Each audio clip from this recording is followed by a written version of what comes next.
د روجي ډیر فضایل دي. بعض فضایل ته به زه اشاره کوم چې تاسو پته ولګي چې دا څومره اوچت عبادت ده. صحیح مسلم کې یو حدیث راځي، رسول صلی الله علیه وسلم وایي چې کل عمل ابن آدم یضاعف، د آدم د بچی هر عمل چې دی الله دو چنده کوي. د الله سبحانه وتعالى رحمت ده.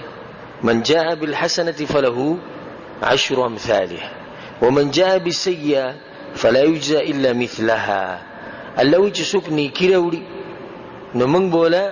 بدله د لسو ورکو، د لسو نیکیانو، او چې څوک ګناه راوړي یو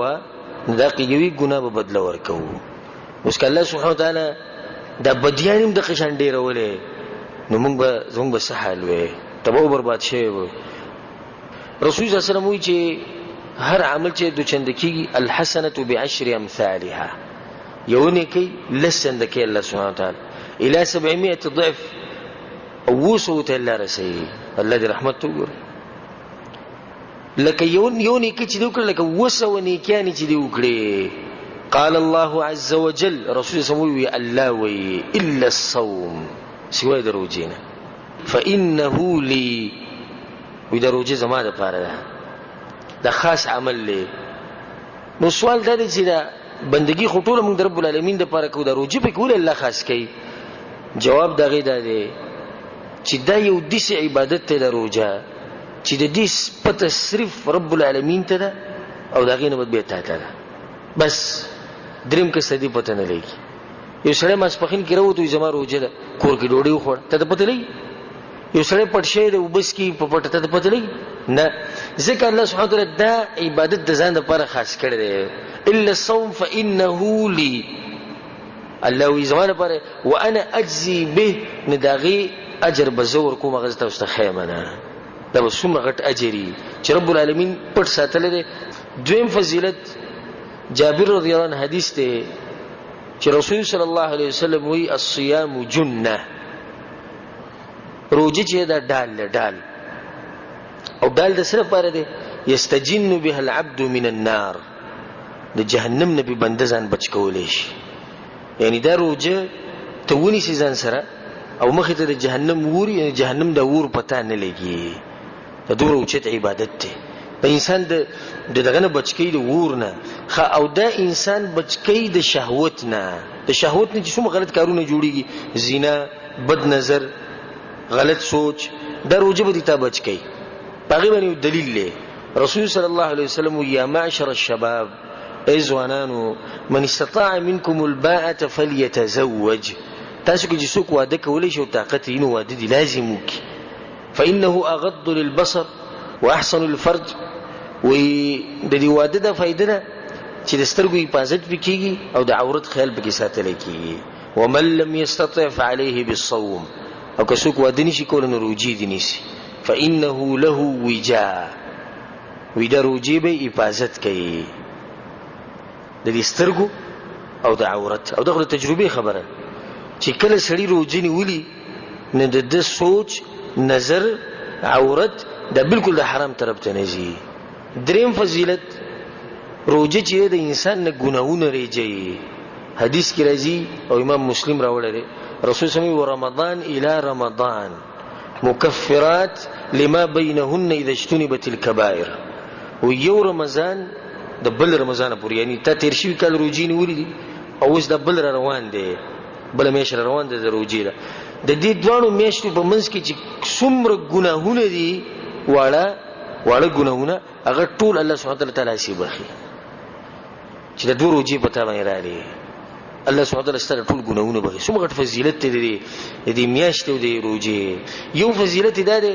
رسول الله صلی الله علیه وسلم په حدیث کې عبد الله بن عمر رضی الله عنه حدیث ته وی رسول الله صلی الله علیه وسلم چې الصيام والقرآن يشفعان للعبد يوم القيامه. قرآن او روزه د بنده د پر شفاعت کوي د قیامت په ورځ باندې. په هغه ورځ باندې چې 50,000 کال به خلک ولاړي. آدم علیه السلام پسې بلاړ شي، ابراهیم علیه السلام پسې بلاړ شي، نوح علیه السلام، موسی علیه السلام، عیسی علیه السلام، دا ټول به انکار کوي. په دغه سخت موقف کې د روزه او قرآن د مستا شفاعت کوي. خو په شرط د دې چې ته دوی سره وفا وکړې. یقول الصيام، روزه به الله ته وایي چې الله دا سره وبخ الله به دې ولي تر دې شفاعت کې ويا رب اے زمون ربا روجب الله ته وي منعته الطعام والشهوه فشفعني فيه یا الله زما د لاسد خوراک نه دی کړي زما د لاسد خپل شهوت پرې خو دی یا الله نو زما د شفاعت قبول کا الله به شفاعت قبول کی ويقول القرآن قرآن بوي چې الله شفاعت دی وبخه ولي نو قرآن بل ته چې یا رب ای زما رب قرآن بل سبحانه وتعالى دا خبره کې منعته النوم بالليل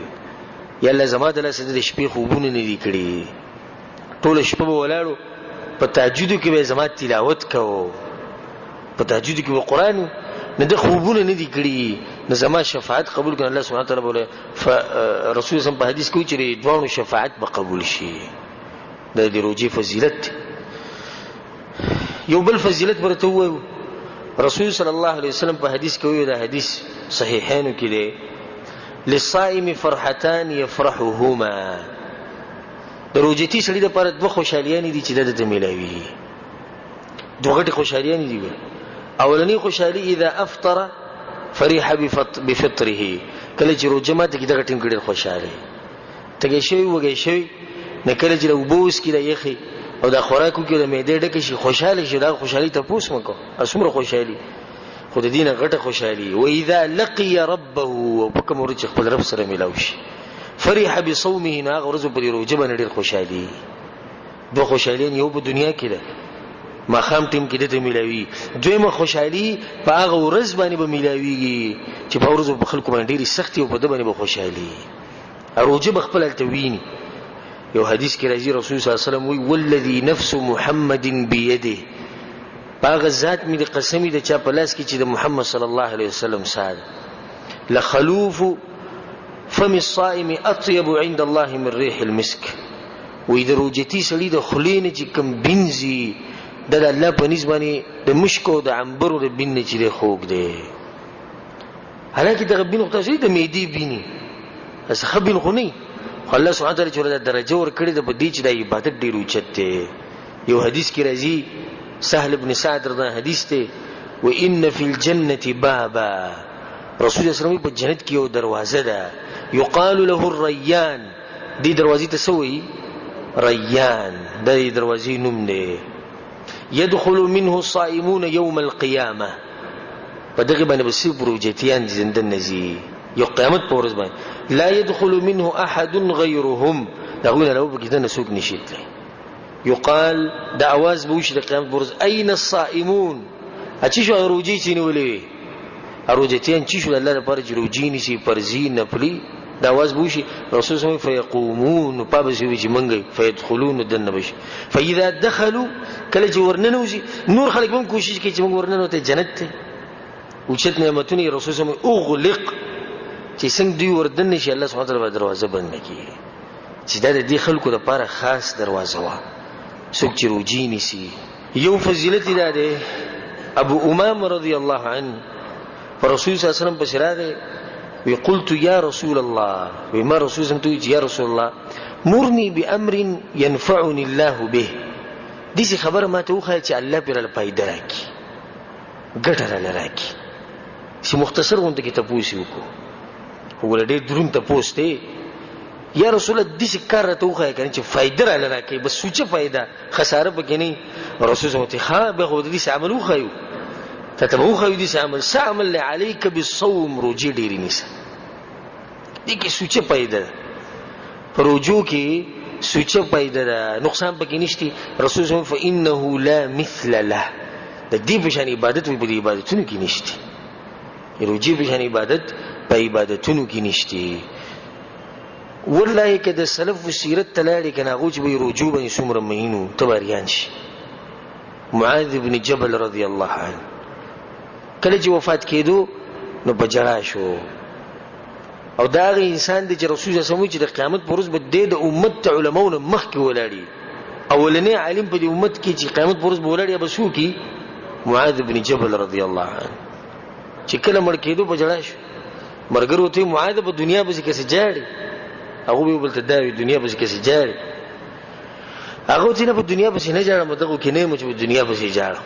نه بیا بس پسې جاړي وی بدریو خبرو پسې جاړم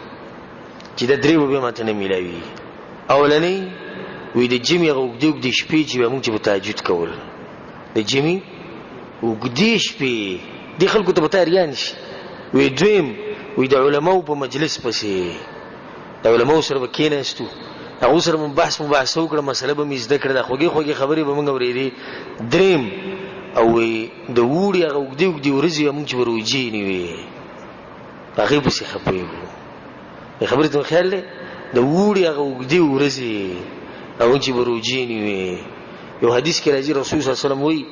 ثلاثه لا ترد دعوتهم درې کسان دي چې الله سبحانه وتعالی دغه دواګانې نه رد کوي چرته ولم دوا نه رد کوي الامام العادل چې مسلمانانو مشري او عدل او انصاف والي دغه دوا الله سبحانه وتعالی قبلي دویم والصائم حتى يفطر او روجتي تر دې چې روزه ماته کی روجي د ماتولو پوری په دې منځ کې چې د څومره دواګانې کې د رب العالمین قبلي ودعوه المظلوم او د مظلوم سړي دوا